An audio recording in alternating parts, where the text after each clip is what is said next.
Welcome to Spring LIB.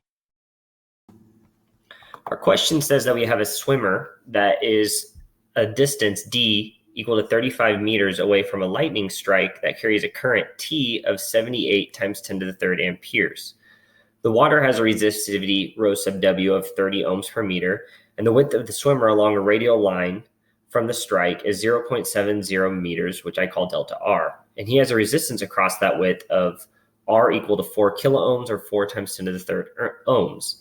So assuming that the current spreads evenly through the water's hemisphere centered on the point of the strike, what is the current through the swimmer?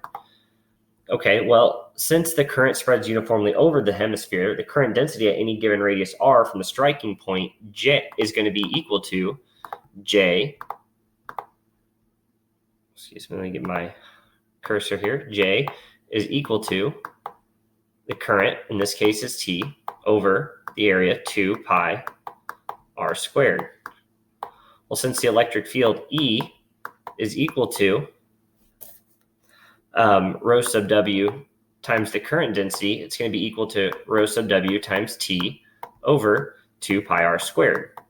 So we can use this then to calculate the potential difference, which is delta V, and then use that to get the current, since we know the resistance R. So delta V is equal to minus the electric field over the change of potential dr from d to d plus delta r. So this is E dr. So we're going to plug in the above expression for E and pull all the constants out front. So we have rho sub W T, and this r is squared here, of course, over 2 pi.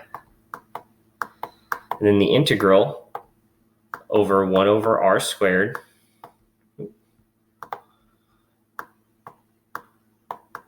of dr from d to d plus delta r.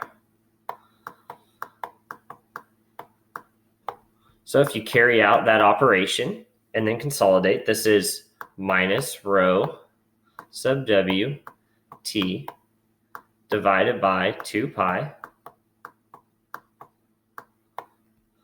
multiplied by delta R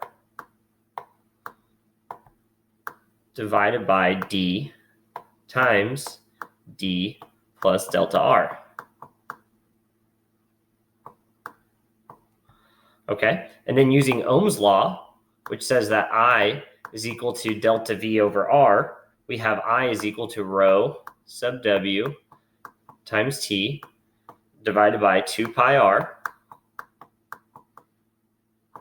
multiplied by delta R over d times d plus delta R.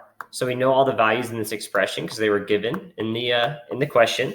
Plug those in, and this comes out to be 5.22 times 10 to the minus 2. And then units here of current are amperes. Then we can box that in as the solution.